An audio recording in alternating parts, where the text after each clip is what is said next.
자, 오늘 말씀드린 물건은 경매의 끝을 보여주는 그런 물건이 되겠습니다.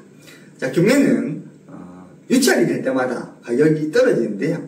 그래서 우리가 시장보다 가격을 싸게 살 수 있어서 목숨 걸고 경매를 하는 것 아니겠습니까?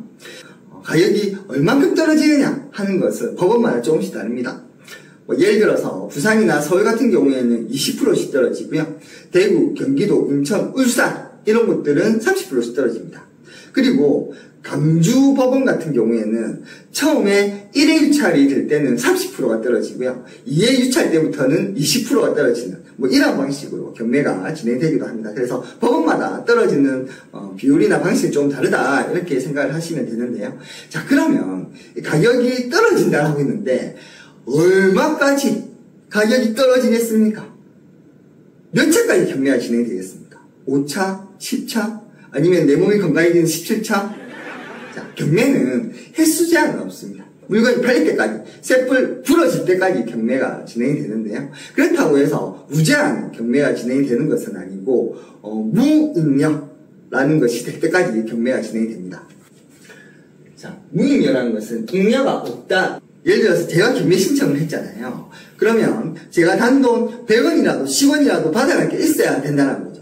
제가 경매 신청을 했는데 한 푼도 못 받아가. 그렇다면 그런 경매는 진행하지 않겠다. 자, 예를 들어서 1순위 근저당권이 설정이 되어 있는데 신한은행에서 설정을 했습니다. 채권 최고액이 6천만 원이죠. 2순위로 근저당권이 또 설정이 되어 있는데 이번에는 부산은행에서 설정을 했습니다. 채권 최고액 1억으로 설정을 했는데요. 1순위 저당권자 신한은행에서 경매 신청을 했습니다. 얘가 채권자인 거죠. 자, 그렇다면 이 사건은 얼마 이상 낙찰이 되어야 되겠습니까? 1억 6천? 6천? 아닙니다.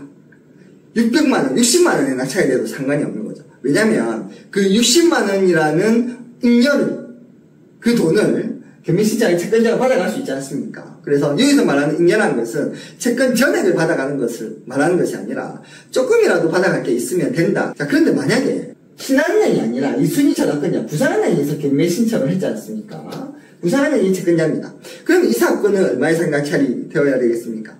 6천만 원 이상 낙찰이 되어야 됩니다.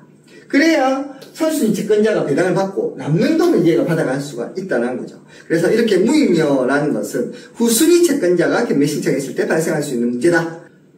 자, 이 물건은요, 부산시 동래구에 소재한 빌라 사건인데 감정가가 1억 9,100만 원이거든요. 근데 최저가가 감정가 대비해서 2% 340만 원밖에 안 됩니다. 여러분 340만 원 없어요? 내가 돈 빌려줄까요? 340만 원 빌려줄까요? 대박이지 않습니까? 지금 이 물건은요 23차 경매가 진행되고 있습니다. 그리고 중간에 4번이나 낙찰이 되었다가 미납을 하고 다시 진행되는 재경매 사건이 되는 거죠.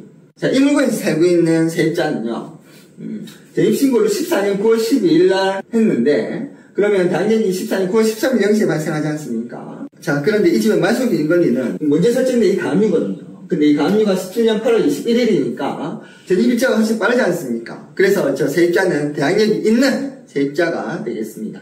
전입신고도 빠르지만 학자일자도 빨라서 제일 먼저 돈을 받아갈 것 같아요. 학자일자 순서에 따라서 배당을 받기 때문에 이 학자일자도 가압류보다 빨라서 배당을 먼저 받는 그런 물건이 되겠습니다.